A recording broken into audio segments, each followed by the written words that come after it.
Hi friends, இன்றைக்கி சூப்பரான ஒரு கேக் ரெசிபி பார்க்க போகிறோம். இந்த கேக்கு பிடிக்காதவங்க யாருமே இருக்க மாட்டாங்க. அந்தளவுக்கு ரொம்ப டேஸ்டான கேக், எல்லாருக்கும் ரொம்பவே பிடிச்ச பிளாக் ஃபாரஸ்ட் கேக் ரெசிபி தான் பார்க்க போகிறோம். நம்ம கேக் ஷாப்பில் கிடைக்கிற மாதிரி அதே டிசைனில் அதே டேஸ்ட்டில் ரொம்ப சாஃப்டாக எப்படி செய்கிறதுன்னு இந்த வீடியோவில் பார்க்கலாம்.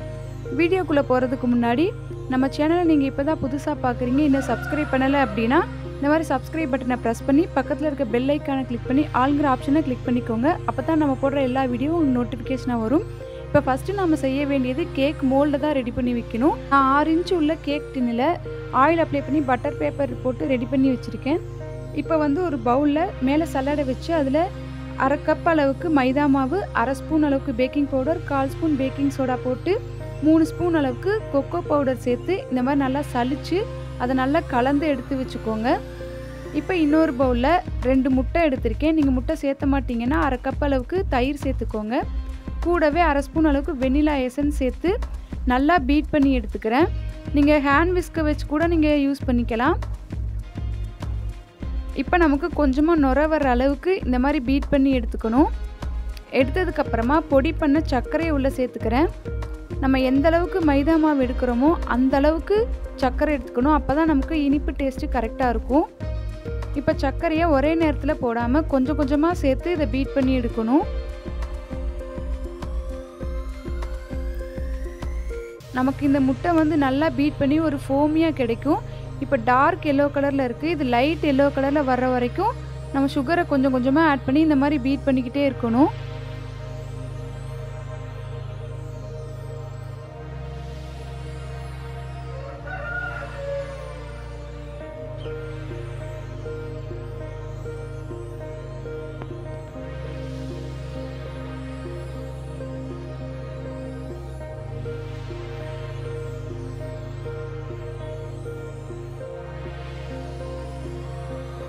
பாருங்கள், நமக்கு நல்லா கலர் சேஞ்ச் ஆயிடுச்சு, நல்லா ஃபோமியாக கிடச்சிருச்சு.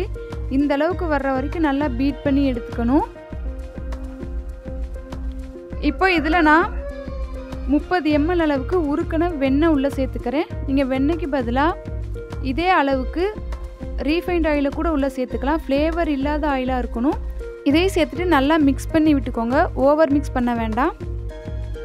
இப்போ நாம் ஆல்ரெடி ரெடி பண்ணி வச்சுருந்த கேக் மிக்ஸை கொஞ்சம் கொஞ்சமாக உள்ளே சேர்த்துக்கலாம். கொஞ்சம் கொஞ்சமாக சேர்த்து ஸ்லோவாக மிக்ஸ் பண்ணுங்கள். நம்ம எந்த அளவுக்கு ஸ்லோவாக மிக்ஸ் பண்ணுறோமோ அந்தளவுக்கு கேக் ரொம்ப சாஃப்டாக கிடைக்கும். அதனால ஸ்லோவாக மிக்ஸ் பண்ணுங்கள். கட்டி எதுவும் இல்லாத மாதிரி ஒரே டைரெக்ஷனில் மிக்ஸ் பண்ணணும். இது கூடவே 30 ml அளவுக்கு பால் எடுத்திருக்கேன். அதையும் கொஞ்சம் கொஞ்சமாக சேர்த்து மிக்ஸ் பண்ணி எடுத்துக்கலாம்.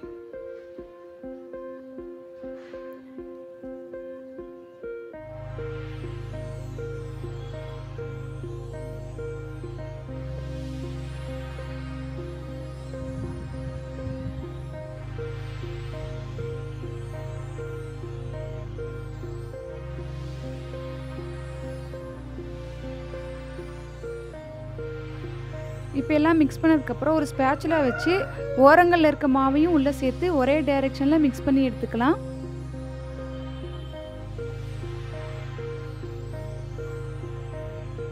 அவ்வளோதான், இந்த அளவுக்கு நமக்கு மிக்ஸ் ரெடியாகி இருக்கணும். இப்போ நம்ம ஆல்ரெடி ரெடி பண்ணி வச்சுருந்த கேக் மோல்டில் இதை சேர்த்துடலாம்.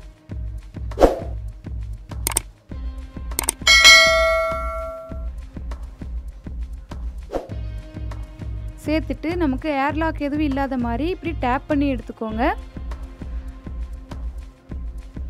இப்போ ஆல்ரெடி ப்ரீஹீட் பண்ண குக்கரில் இதை உள்ளே வச்சிடலாம். ப்ரீஹீட் பண்ணுறதுனா ஒரு 10 நிமிஷம் அளவுக்கு இந்த மாதிரி குக்கரில் ஒரு ஸ்டாண்டு போட்டு மூடி போட்டு வச்சுருங்க. அந்த 10 நிமிஷத்துக்கு அப்புறம் நம்ம ரெடி பண்ணி வச்சுருந்த கேக் மோல்டை உள்ளே வச்சு இதை 30லேருந்து 45 நிமிஷம் வரைக்கும் கேக் குக் ஆகிற அளவுக்கு பேக் பண்ணி எடுத்துக்கோங்க. இப்போ நம்மளோட கேக் சூப்பராக ரெடி ஆயிடுச்சு. நல்லா ஆறுனதுக்கப்புறமா இந்த மாதிரி எடுக்க ட்ரை பண்ணுங்கள். ஆறாமல் எடுத்தோன்னா கேக் நமக்கு உடஞ்சி போயிடும். இப்போ நமக்கு நல்லா ஆறி கேக்கு சூப்பராக கிடச்சிருச்சு. இப்போ பட்டர் பேப்பரை ரிமூவ் பண்ணி காமிக்கிறேன். எந்த அளவுக்கு சாஃப்டாக இருக்குன்னு உங்களுக்கு தெரியும்.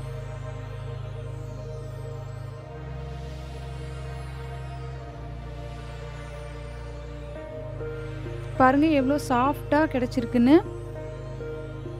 இப்போ நமக்கு கேக் ஸ்பாஞ்ச் ரெடி ஆயிருச்சு. இப்போ நம்ம செரி சிரப்பை ரெடி பண்ணிடலாம்.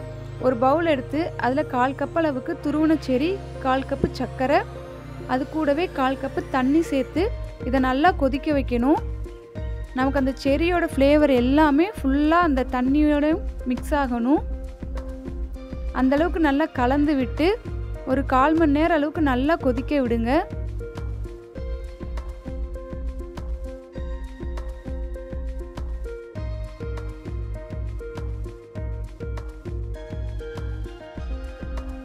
இதை ஃப்ரிட்ஜில் வச்சு எடுத்துக்கோங்க. கேக் ரெடி பண்ணுறதுக்கு முன்னாடி இது சில்லுன்னு இருக்கணும்.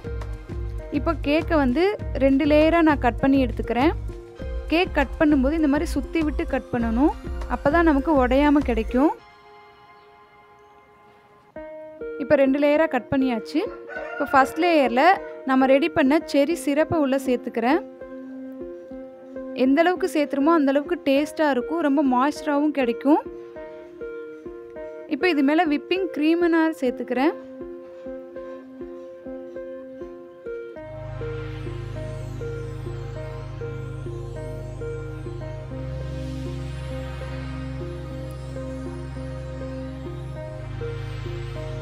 இப்போ இதுக்கு மேலே துருவன டார்க் சாக்லேட்டை உள்ளே சேர்த்துக்கிறேன். இப்போ இது மேலேயும் பார்த்தீங்கன்னா குட்டி குட்டியாக கட் பண்ணி வச்சுருந்த செரிஸை உள்ளே சேர்த்துக்கிறேன். இது வந்து சாப்பிட்றதுக்கு ரொம்பவே டேஸ்ட்டாக இருக்கும். இப்போ இதுக்கு மேலே அடுத்த லேயர் வச்சு அது மேலேயும் செரி சிரப்பை சேர்த்துக்கிறேன். நம்ம இந்த சிரப் சேர்த்தும் போது அதோட டேஸ்ட் வந்து ரொம்ப சூப்பராக இருக்கும். அதையும் சேர்த்துட்டு ஃபஸ்ட் லேயர் க்ரீம் அப்ளை பண்ணி ஒரு 1/4 மணி நேரம் அளவுக்கு ஃப்ரிட்ஜில் வச்சு எடுத்துக்கோங்க. அதுக்கப்புறமா செகண்ட் லேயர் க்ரீமை வந்து அப்ளை பண்ணலாம். அந்த மாதிரி செய்யும்போது தான் நமக்கு கேக் க்ரீம் வந்து நல்லா ஷார்ப்பான எட்ஜஸ் கிடைக்கும். இப்போ செகண்ட் லேயர் க்ரீமை அப்ளை பண்ணிடலாம்.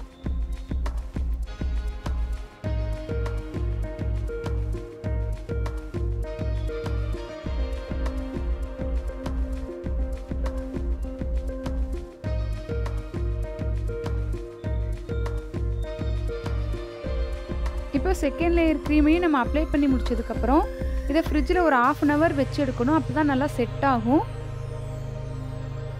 இப்போ 1/2 அன் ஹவர் வச்சு எடுத்தாச்சு. இப்போ துருவன டார்க் சாக்லேட்ஸ் எடுத்துக்கிறேன். இதை வந்து சைடில் ஒட்ட வச்சுக்கலாம். இந்த மாதிரி க்ரீம் மேலே லைட்டாக அப்ளை பண்ணிங்கன்னா அது ஸ்டிஃபாக நிற்கும். பாருங்கள், இந்த மாதிரி வைக்கணும். இந்த மாதிரி கேக் ஃபுல்லாக சைடில் வச்சுக்கலாம். இப்போ கேக் சைடில் வந்து டிசைன் பண்ணியாச்சு. பாருங்கள், நம்ம கடைகளில் இருக்க டிசைன் மாதிரியே இருக்குது. இப்போ ஒரு ஸ்டார் நாசில் பைப்பிங் பேக்கில் போட்டு க்ரீம் அப்ளை பண்ணி ஸ்டார் டிசைன் போட்டுக்கிறேன்.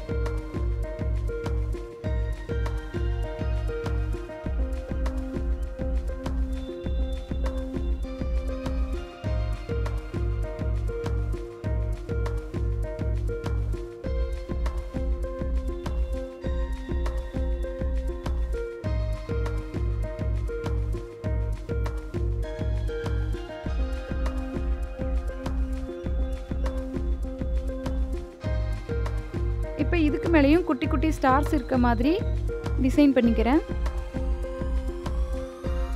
நமக்கு செரிஸ் இது மேலே வைக்கும்போது பார்க்கறதுக்கு ரொம்பவே சூப்பராக இருக்கும். இப்போ சென்டரில் அதே துருவன டார்க் சாக்லேட்ஸை சேர்த்துக்கிறேன். ரவுண்ட் ஷேப்க்கு இருக்க மாதிரி துருவன சாக்லேட்ஸை நம்ம டெக்கரேட் பண்ணிடலாம்.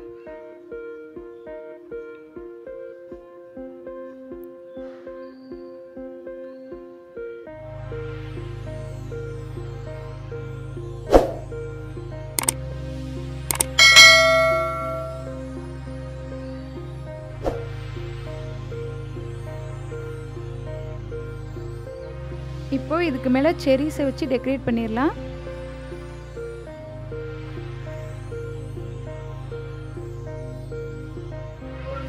அவ்வளோதான்.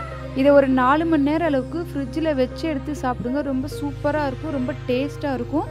நம்ம கடையில் சாப்பிட்ற மாதிரியான பிளாக் ஃபாரஸ்ட் அதே டேஸ்ட்டில் உங்களுக்கு கிடைக்கும். இதை இப்போ நான் உங்களுக்கு கட் பண்ணி காமிக்கிறேன்.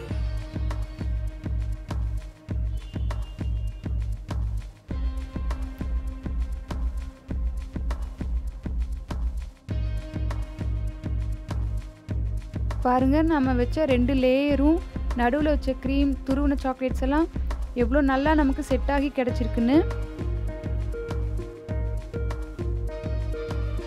இது எவ்வளோ சாஃப்டாக இருக்குது பாருங்கள்.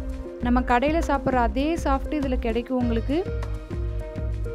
இந்த வீடியோ உங்களுக்கு பிடிச்சிருக்குன்னு நினைக்கிறேன். பிடிச்சிருந்தா லைக் பண்ணுங்கள், ஷேர் பண்ணுங்கள், கமெண்ட் பண்ணுங்கள்.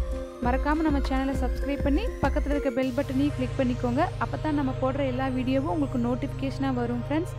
தேங்க்ஸ் ஃபார் வாட்சிங்.